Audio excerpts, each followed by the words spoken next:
தந்தை மகன் தூயாவியாரின் பெயராலே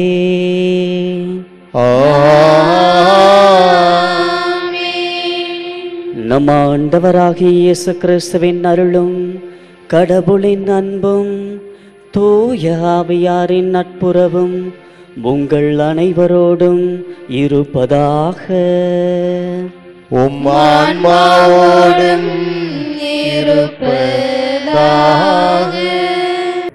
உங்கள் ஒவ்வொருவரையும் இந்த பூலோகம் போற்றும் பூண்டி தாயின் நாமத்திலே வரவேற்கிறேன். வானாலும் ஆண்டவரின் தாயே, உன்னை தாயென்று நாவுரைக்க உள்ளம் மகிழும், உயிர் இனிதே பாடிடும், வெள்ளம் போல் அருள் மிகுந்தே வரும் என்று ஒரு கவி பாடுகிறார். அவருடைய அருளை நாடி வந்திருக்கிற நம் ஒவ்வொருவருக்கும், நம்முடைய குடும்பங்களுக்கும் இறை துணை, அருள் துணை, ஆண்டவர் அருளுகின்ற ஆசீர், ஆண்டவர் அருள்கின்ற நலம், நன்மைகள் நிறைவாக கிடைக்க நாம் அனைவரும் இணைந்து ஜெபிப்போம். அன்னையை போற்றி வணங்க வந்திருக்கிற நாம் அவருடைய வாழ்வில் இருந்த புண்ணியங்களை நமதாக்கி நாளும் ஆண்டவர் இயேசுவுக்கு உகந்தவர்களாக, இறைவனுக்கு உகந்தவர்களாக, இறை தந்தையின் அருளுக்கும் ஆசிருக்கும் உரியவர்களாக வளர நம்மையே இப்பலியில் ஒப்பு கொடுப்போம். இறைவனுடைய அருள் இந்த பூலோகம் போற்றும் பூண்டி தாயின் வழியாக இங்கு வந்திருக்கிற ஒவ்வொரு பக்தருக்கும், பக்தரின் குடும்பத்திற்கும் நிறைவாய் கிடைக்க இறைவன் இப்பலியின் வழியாக அருள் புரிய நம்மை அர்ப்பணமாக்கி இணைந்து ஜெபிப்போம். அன்னையின் ஆலயத்தில் அவரது அரவணைப்பில் ஒன்று கூடியுள்ள நாம் மூவொரு இறைவனை போற்றி புகழ்வோம்.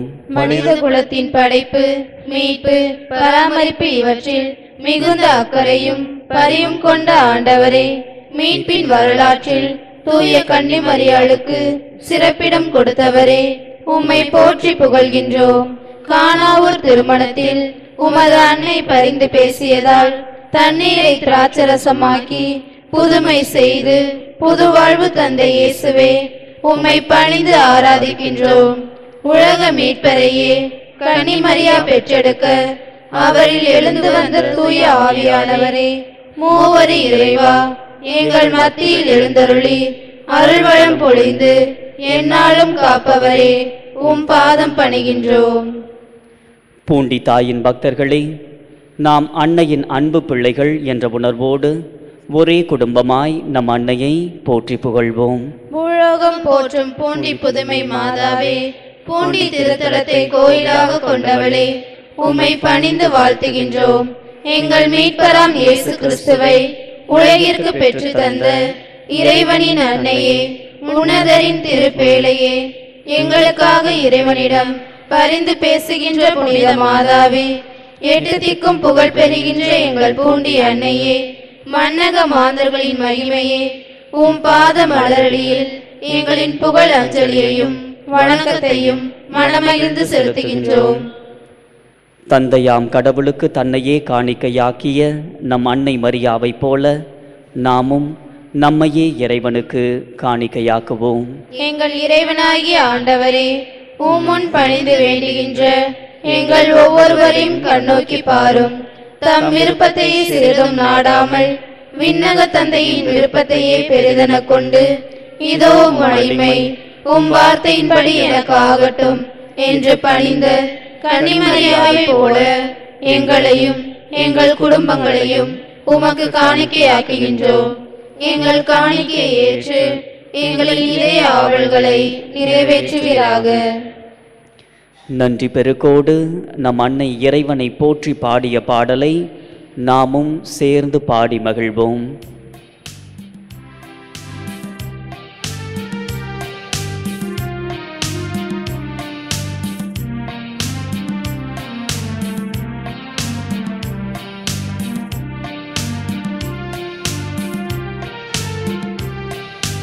என்னான்மா இறைவனையே ஏத்தி போற்றி மகிழ்கின்றது, என் மீட்பர கடவுளை நினைக்கின்றது. இறைவனையே ஏத்தி போற்றி மகிழ்கின்றது. என் மீட்பராம் கடவுளை நினைக்கின்றது.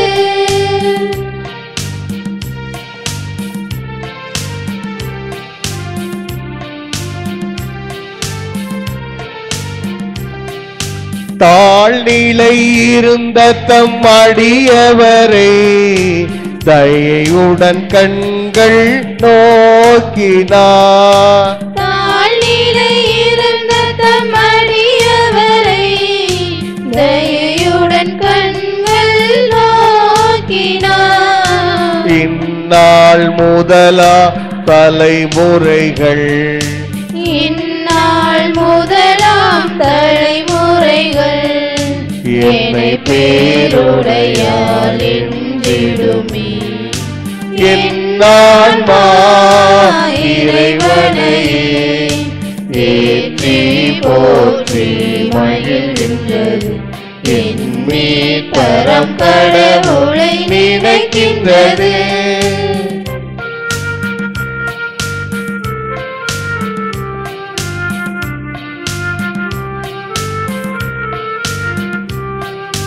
ஏனெனில் வல்லமை மிகுந்தவரே எனக்கரும் செயல் பல புரிந்துள்ளார்.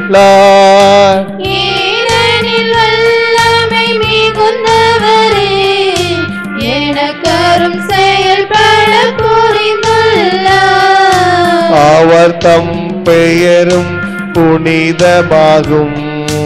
அவர் தம் பெயரும் புனிதமாகும். அவரில் அஞ்சுவோர்க்கு இரக்கமாகும். என்னான்மா இறைவனையே ஏற்றி போற்றி மகிழ்கின்றது. என் மீட்பராம் கடவுளை நினைக்கின்றது. நமக்காக என்றென்றும் பரிந்து பேசும் பூண்டி புதுமை மாதா வழியாக இறைவனை நோக்கி மன்றாடுவோமாக.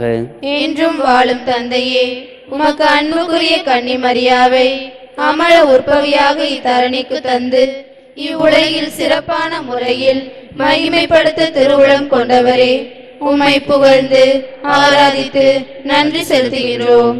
மூவரி இறைவா, உமது திட்டப்படி எம் இந்திய நாட்டின் தமிழகத்தில் பூண்டி என்னும் சிற்றூரை எங்கள் அன்னையாம் கன்னிமரியாவின் வழியாக ஆசிர்வதித்து அருள் பொழிந்து ஏராளமான நன்மைகளை வாரி வழங்கி வருகிறீரே. உமக்கு கோடான கோடி நன்றி செலுத்துகின்றோம். எங்களுக்கு பூண்டி அன்னையை தாயாக வழங்கிய கருணையை நினைத்து உம்மை போற்றுகின்றோம். நாங்கள் எந்நாளும் உமக்கும் எங்கள் அன்னையாம் கன்னிமரியாவுக்கும் உகந்த மக்களாக வாழ அருள் புரியும். பூண்டி பேராலயத்தில் கோயில் கொண்டிருக்கும் தாய் மரியாவின் பரிந்துரையுடன் இறைவனிடம் உருக்கமுடனும் பக்தியுடனும் மன்றாடுவோம்.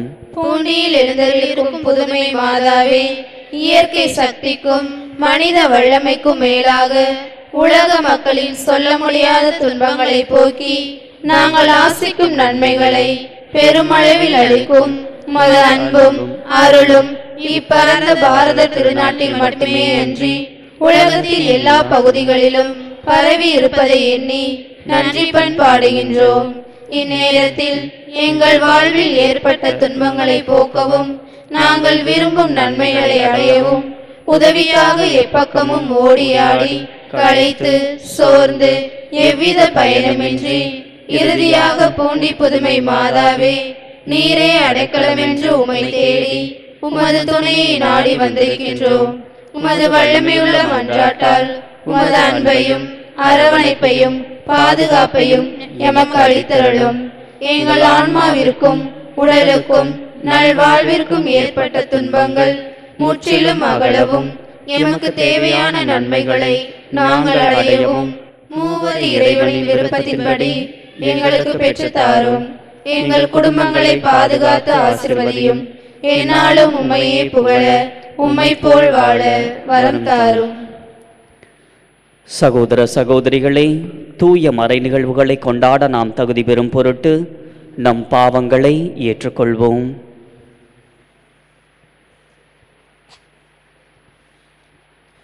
எல்லாம் வல்ல இறைவனிடமும் சகோதர சகோதரிகளே உங்களிடமும் நான் பாவியை ஏற்றுக்கொள்கிறேன். ஏனெனில் என் சிந்தனையாலும் சொல்லாலும் செயலாலும் கடமையிலே தவறியதாலும் பாவங்கள் பல செய்தேன். என் பாவமே என் பாவமே என் பெரும் பாவமே. ஆகையால் எப்பொழுதும் கன்னியான மரியாளையும் வானதூதர் புனிதர் அனைவரையும் சகோதர சகோதரிகளை உங்களையும் நம் இறைவனாகிய ஆண்டவரிடம் எனக்காக வேண்டிக் கொள்ள மன்றாடுகிறேன். எல்லாம் வல்ல இறைவன் நம் மீது இரக்கம் வைத்து நம் பாவங்களை மன்னித்து நம்மை நிலை வாழ்வுக்கு அழைத்துச் செல்வாராக. ஆமென்.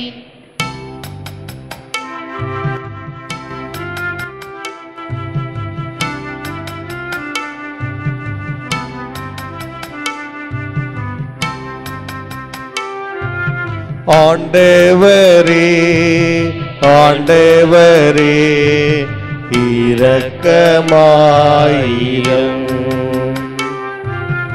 ஆண்டவரே ஆண்டவரே இரக்கமாயிரும். கிறிஸ்துவே கிறிஸ்துவே இரக்கமாயிரம். ஆண்டவரே இறையாவியே இரக்கமாயிரம். ஆண்டவரே ஆண்டவரே இரக்கமாயிரம். இரக்கமாயிரம்.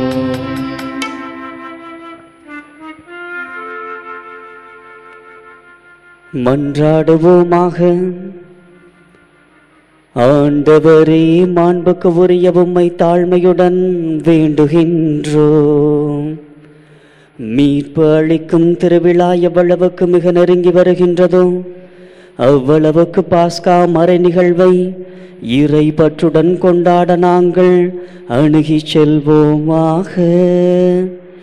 உம்மோடு தூயாவியாரின் ஒன்றிப்பில் இறைவனாய் என்றென்றும் வாழ்ந்து ஆட்சி செய்கின்ற எங்கள் ஆண்டவரும் உம் திருமகனுமாகிய இயேசு கிறிஸ்து வழியாக உம்மை மன்றாடுகின்றோம்.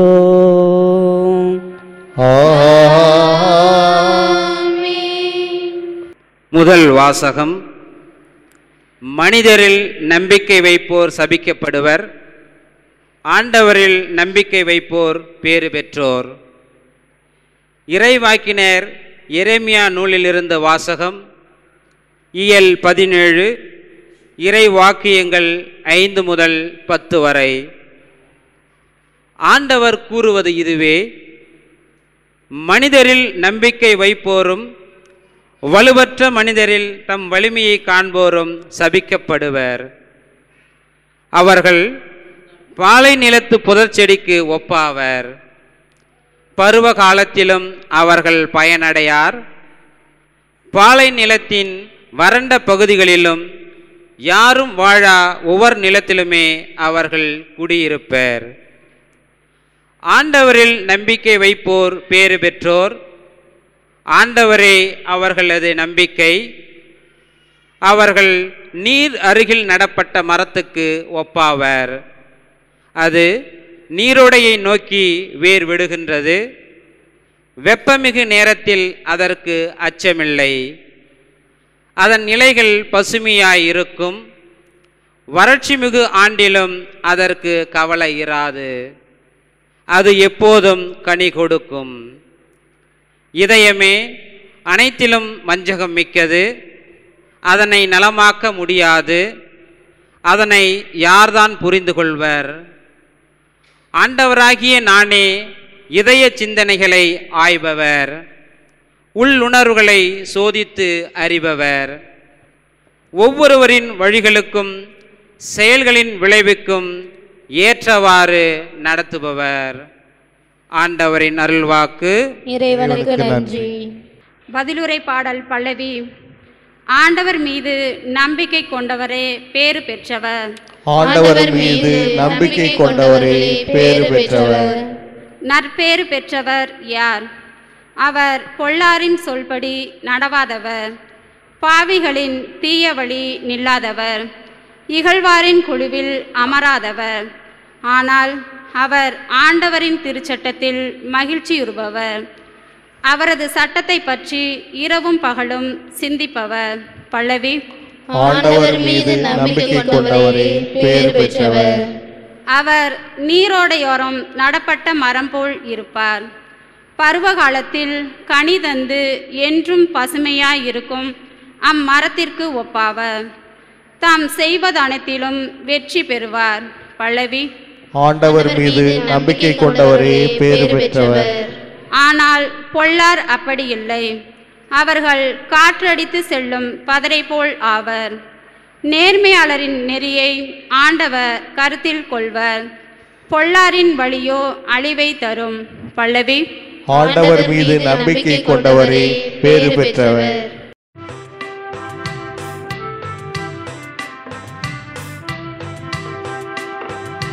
இயேசு கிறிஸ்துவே எங்கள் ஆண்டவரே, நித்திய மகிமையின் மன்னரே, உம்மை வாழ்த்துகின்றோம். சிறிய நல் உள்ளத்தோடு வார்த்தையை கேட்டு அதை காத்து மன உறுதியுடன் பலன் தருபவர் பேறு பெற்றோ. இயேசு கிறிஸ்துவே எங்கள் ஆண்டவரே, நித்திய மகிமையின் மன்னரே, உம்மை வாழ்த்துகின்றோம். ஆண்டவர் உங்களோடு இருப்பாராக. உம்மான்மாவோடும் இருப்பாராக. தூய லூக்கா எழுதிய தூய நற்செய்தியிலிருந்து வாசகம். ஆண்டவரே மாட்சி உமக்கே. தூய லூக்கா எழுதிய நற்செய்தி பிரிவு 16 இறை வார்த்தைகள் 19 முதல் 31 முடிய. அக்காலத்தில் இயேசு பரிசேயரை நோக்கி கூறியது, செல்வர் ஒருவர் இருந்தார். அவர் விலையுயர்ந்த மெல்லிய சந்நிற ஆடை அணிந்து நாள்தோறும் விருந்துண்டு இன்புற்று இருந்தார். லாசர் என்னும் பெயர் கொண்ட ஏழை ஒருவரும் இருந்தார். அவர் உடல் முழுவதும் புண்ணாயிருந்தது. அவர் அச்செல்வருடைய வீட்டு வாயில் அருகே கிடந்தார். அவர் செல்வருடைய மேஜையிலிருந்து விழும் துண்டுகளால் தம் பசியாற்ற விரும்பினார். நாய்கள் வந்து அவர் புண்களை நக்கும். அந்த ஏழை இறந்தார். வானதூதர்கள் அவரை ஆபிரகாமின் மடியில் கொண்டு போய் சேர்த்தார்கள். செல்வரும் இறந்தார். அவர் அடக்கம் செய்யப்பட்டார். அவர் பாதாளத்தில் வதைக்கப்பட்ட போது அன்னார்ந்து பார்த்து தொலையில் ஆபிரகாமையும் அவர் மடியில் லாசரையும் கண்டார். அவர், தந்தை ஆபிரகாமே, எனக்கு இரங்கும். லாசர் தமது விரல் நுனியை தண்ணீரில் நனைத்து எனது நாவை குளிரச் செய்ய அவரை அனுப்பும். ஏனெனில் இந்த தீப்பிழம்பில் நான் மிகுந்த வேதனைப்படுகின்றேன் என்று உரக்க கூறினார். அதற்கு ஆபிரகாம், மகனே, நீ உன் வாழ்நாளில் நலன்களையே பெற்றாய். அதே வேளையில் லாசர் இன்னல்களையே அடைந்தார். அதை நினைத்துக்கொள். இப்பொழுது அவர் இங்கே ஆறுதல் பெறுகிறார், நீயோ மிகுந்த வேதனைப்படுகிறாய். அன்றியும் எங்களுக்கும் உங்களுக்கும் இடையே பெரும் பிளவு ஒன்று உள்ளது. ஆகையால் இங்கிருந்து ஒருவர் உங்களிடம் வர விரும்பினாலும் கடந்து வர இயலாது, அங்கிருந்து நீங்கள் எங்களிடம் கடந்து வரவும் இயலாது என்றார். அவர், அப்படியானால் தந்தையே, அவரை என் தந்தை வீட்டுக்கு அனுப்புமாறு உம்மிடம் வேண்டுகிறேன். எனக்கு 5 சகோதரர்கள் உண்டு. அவர்களும் வேதனை நிறைந்த இந்த இடத்திற்கு வராதவாறு அவர் அவர்களை எச்சரிக்கலாமே என்றார். அதற்கு ஆபிரகாம், மோசேயும் இறை வாக்கினர்களும் அவர்களுக்கு உண்டு, அவர்களுக்கு செவி சாய்க்கட்டும் என்றார். அவர், அப்படியல்ல தந்தை ஆபிரகாமே, இறந்த ஒருவர் அவர்களிடம் போனால் அவர்கள் மனம் மாறுவார்கள் என்றார். ஆபிரகாம், அவர்கள் மோசேக்கும் இறைவாக்கினருக்கும் செவி சாய்க்காவிட்டால் இறந்த ஒருவர் உயிர்த்தெழுந்து அவர்களிடம் போனாலும் நம்ப மாட்டார்கள் என்றார்.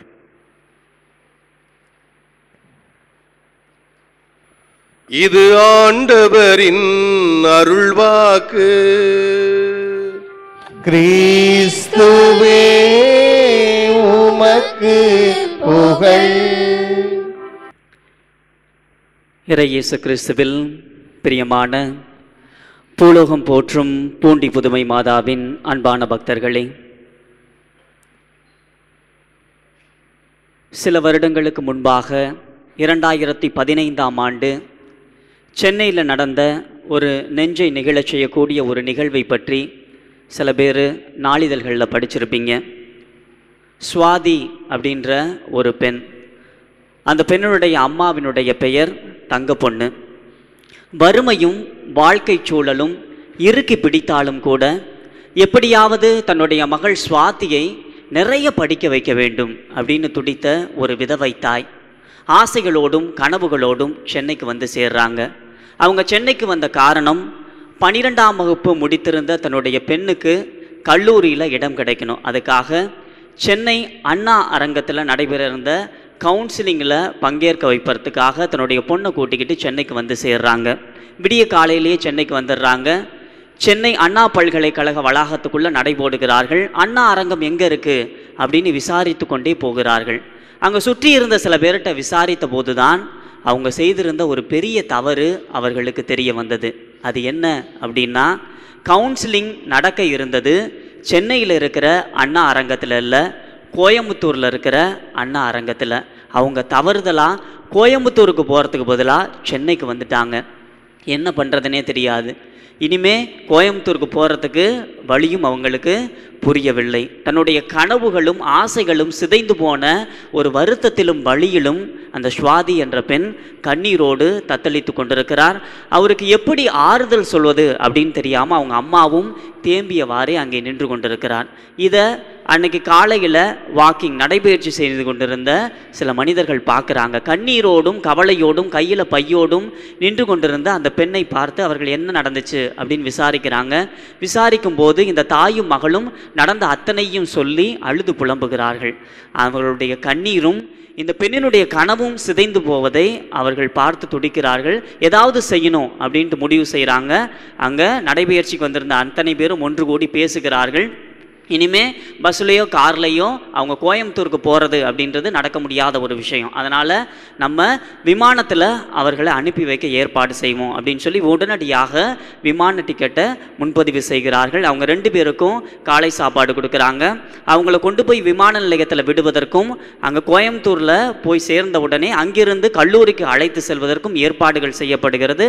அது மட்டுமல்ல, இந்த இடைப்பட்ட நேரத்தில் கல்லூரிக்கும் தொடர்பு கொண்டு இந்த மாதிரி ஆயிடுச்சு, இந்த நேரத்தில் இந்த பெண் வந்துருவாங்க, தயவு செய்து கொஞ்சம் பொறுத்து கொள்ளுங்கள் அப்படின்னு அனுமதியும் வாங்குகிறார்கள். அவர்களுடைய அன்பும் ஆதரவும் அந்த 2 பேரையும் கோயம்புத்தூருக்கு கொண்டு போய் சேர்க்கிறது. அந்த பெண் தன்னுடைய கனவுக்கு ஏற்றவாறு கல்லூரியிலே படிக்கக்கூடிய வாய்ப்பும் கிடைக்கிறது. பிரியமானவர்களே, இந்த நிகழ்ச்சியில் அந்த மனிதர்கள் நினைத்திருந்தாங்கன்னா யாரோ அழுறாங்க, யாரோ கஷ்டப்படுறாங்க அப்படின்னு நினச்சி அந்த மனிதர்களை கடந்து போயிருக்கலாம். ஆனால் அவங்க கடந்து போகலை. அவர்களுடைய கண்ணீரை பார்த்து அவர்களுடைய கண்கள் திரும்பி பார்த்தது. அவர்கள் வேதனையை துடைக்க வேண்டும் என்று அவர்களுடைய இதயம் துடித்தது.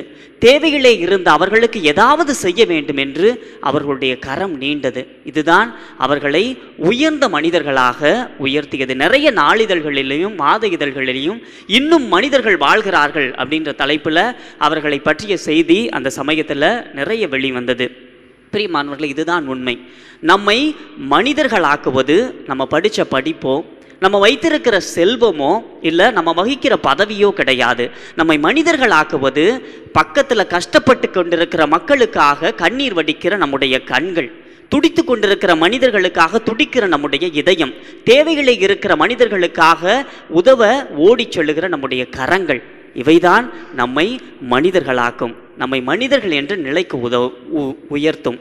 இது இல்லை அப்படின்னா நம்ம மனிதர்கள் அப்படின்ற நிலையை இழந்து போவோம், நிலை வாழ்வையும் இழந்து போவோம் அப்படின்ற ஒரு அழகான கருத்தை தான் இன்னைக்கு ஒரு அற்புதமான உவமையின் வழியாக நம்ம ஆண்டவர் இயேசு கிறிஸ்து நம்ம எல்லோருக்கும் எடுத்துரைக்கிறார்.